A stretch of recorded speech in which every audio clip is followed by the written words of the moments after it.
Hello and welcome to Talking Business with me, Mark Lobel. Let's have a look at what's on the show. They've been called humankind's greatest invention, big cities. Are we in the midst of one of the biggest building booms the world has ever seen? As populations explode around the world, more than 90 cities are being built from scratch. Billions are being pumped into providing new urban homes and all the services they need to a new generation of city dwellers. We'll be taking a look at the scope of these new mega developments and talking to the builders of the cities of the future. Stephen Jennings is the founder of Rendeavour, building 7 cities across Africa. And Jerry Inzerillo is heading up the $63 billion Deria Gate development, transforming one of Saudi Arabia's most historic cities into a tourist destination for the 21st century. Can these cities of the future get off the ground and become a reality? And can they meet the expectations of a new generation and the needs of a warming planet?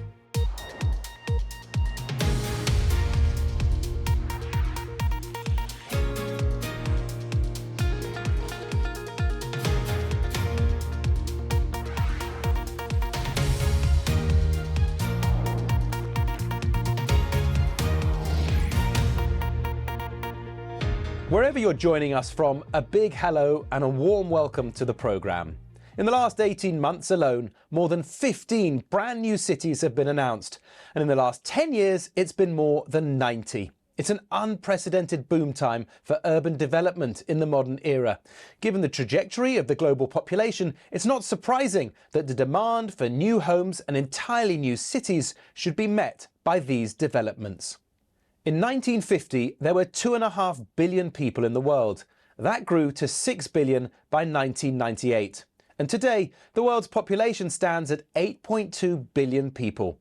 That's according to the United Nations, which predicts the global population will peak at 10.3 billion in the 2080s. All those people are going to need places to live, and cities are where most people now want to be.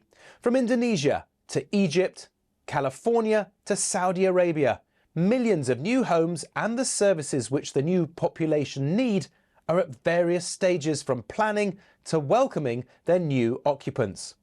But cities are not simple affairs. Lucy Barnard is following the projects for the journal Construction Briefing and told us about some of the obstacles that stand in the way of the cities of the future.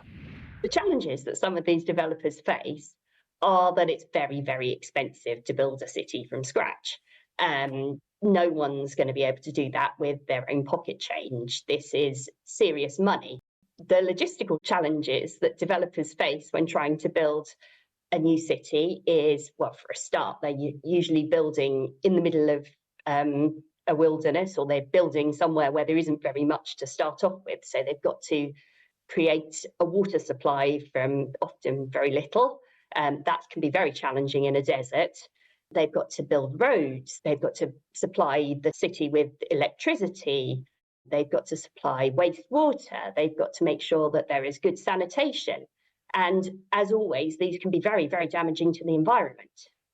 An example of where this sort of development has gone really well can be considered to be in the Gulf countries, in Dubai in particular, across the UAE. You have a whole load of cities that were very, very small settlements just a few years ago.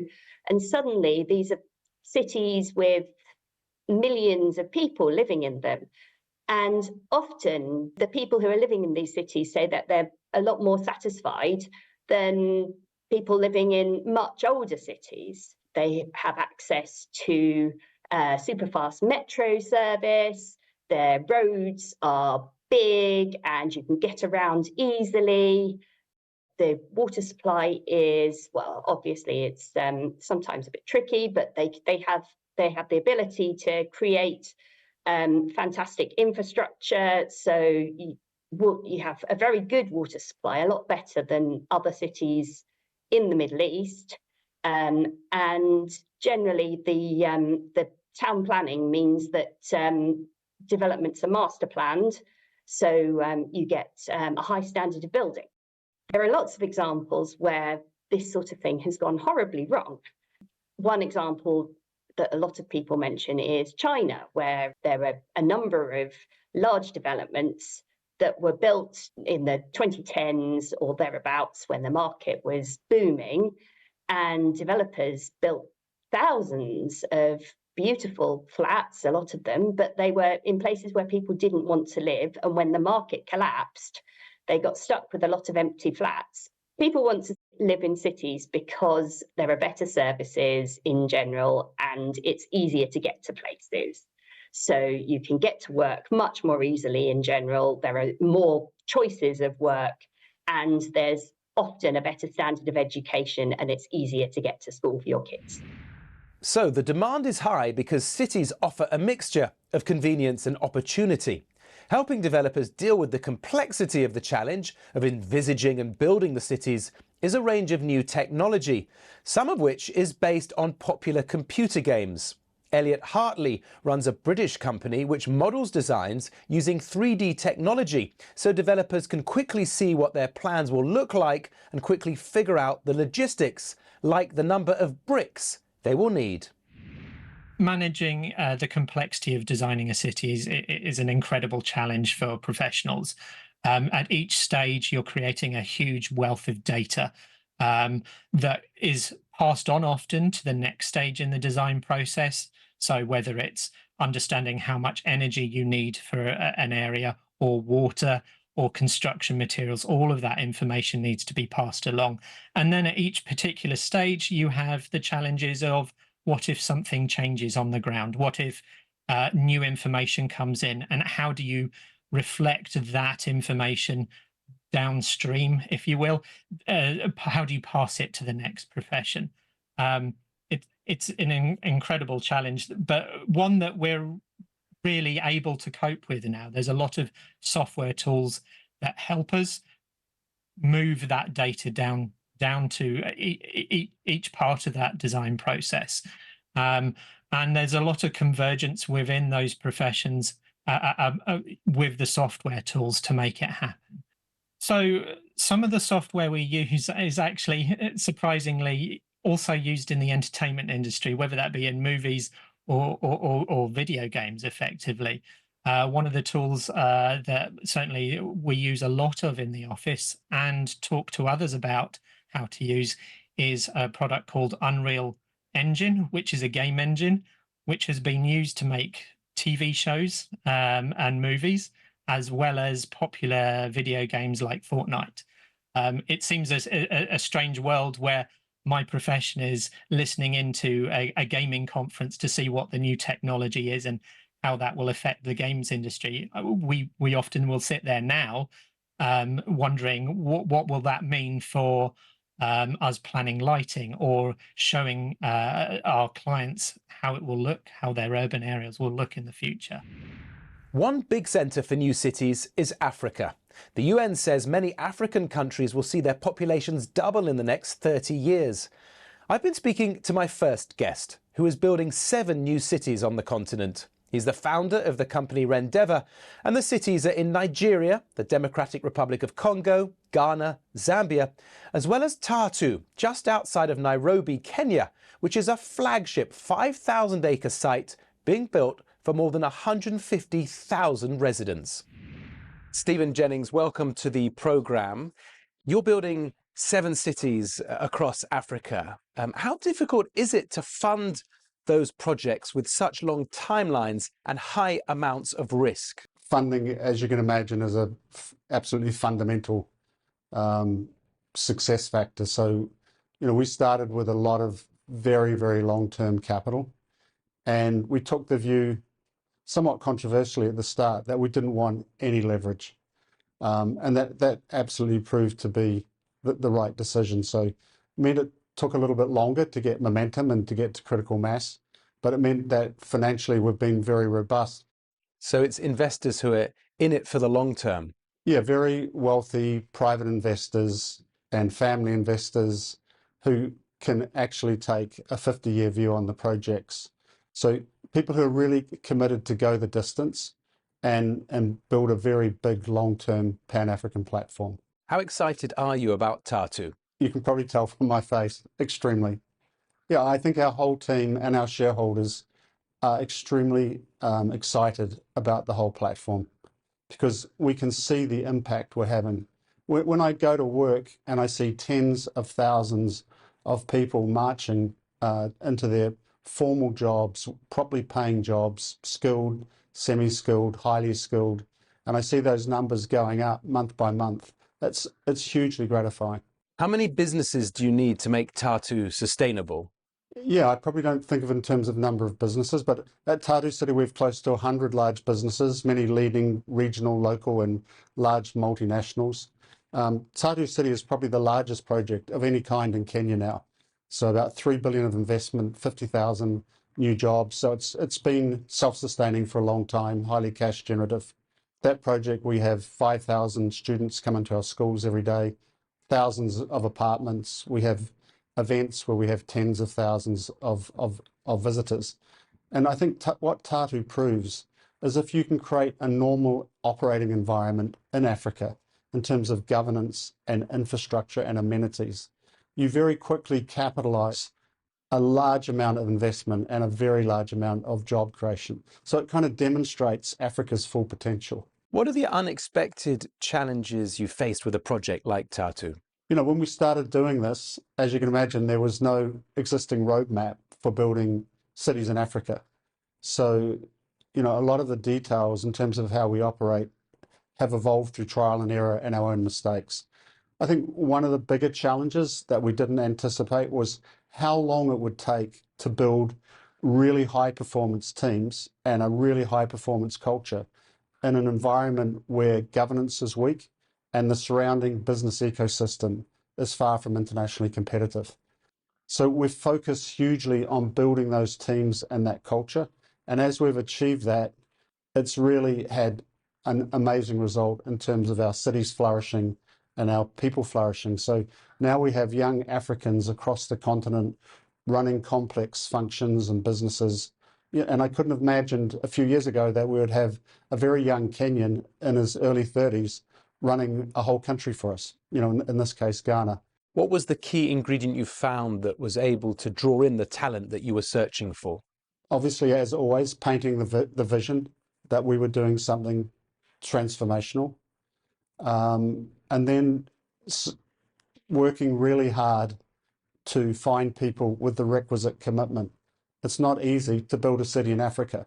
So you need very skilled people who are very committed to getting on the journey with you. So yeah, they've been key building blocks, really important building blocks.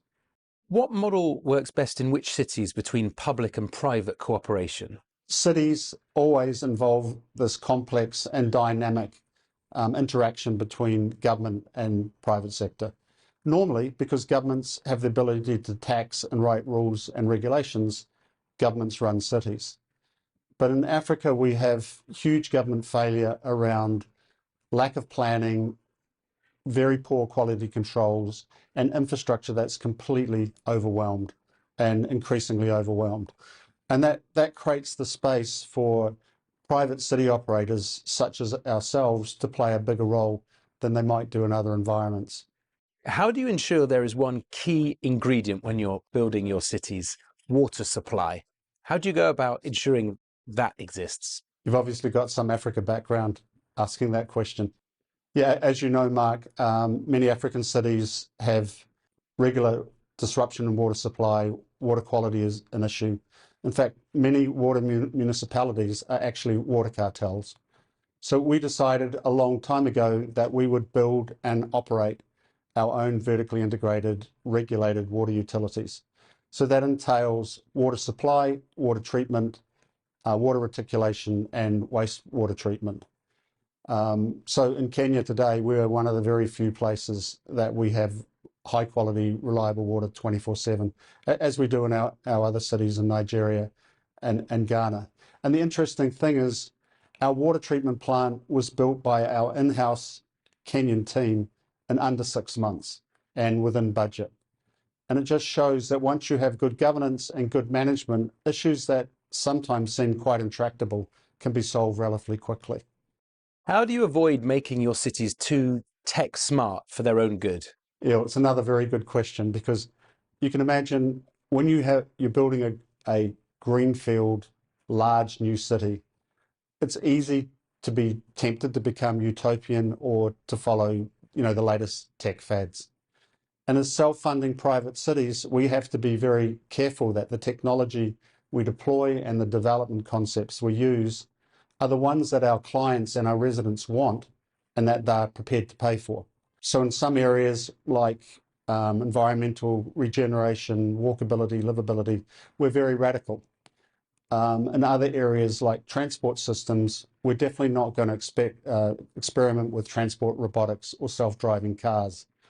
Instead, we'll have a more human-centric planning model with a transport hierarchy that focuses on people, walkability, greenways, making the cycleways accessible, getting people off the road, decongesting. So yeah, it's definitely a trap that you need to be aware of. Are you glad you've chosen Africa as a site for your cities? Again, I can't fake it. Yeah, we're delighted. We're in some of the fastest growing countries in the world. Africa's experiencing the fastest urbanization in human history. And there's a huge demand for high quality, large scale urban infrastructure. So yeah, delighted. Stephen Jennings, thanks very much for coming on the show. Thank you, Mark. Earlier in the programme, we looked at the challenge of building new cities from scratch for the world's booming population. But existing cities are also expanding, changing and developing. In Saudi Arabia, both are happening. The country's vision to be achieved by the end of the decade is of cutting-edge new cities, as well as a $63 billion project, making an historical site outside of Riyadh into what is hoped to be a major new tourist destination. Joining me now is the man in charge of the Deria Gate project. Jerry Inzerillo, welcome to Talking Business. I want to begin by asking you, what are the complexities of building a city from scratch? And 6 years in, what are the challenges that you've faced? When you're a CEO, everybody knows this because you've covered the best. And congratulations on such a great show. But that old saying that there's not a day that goes by where you don't have what my mother calls a hot potato. There's not a day that goes by, because also when you theoretically conceptualize something, you have to implement it and keeping it on time. So now I came in 18 and we decided to diversify the Saudi GDP, that we would emphasize tourism. So we wanted to take tourism from 3% of GDP to 10% of GDP by 2030.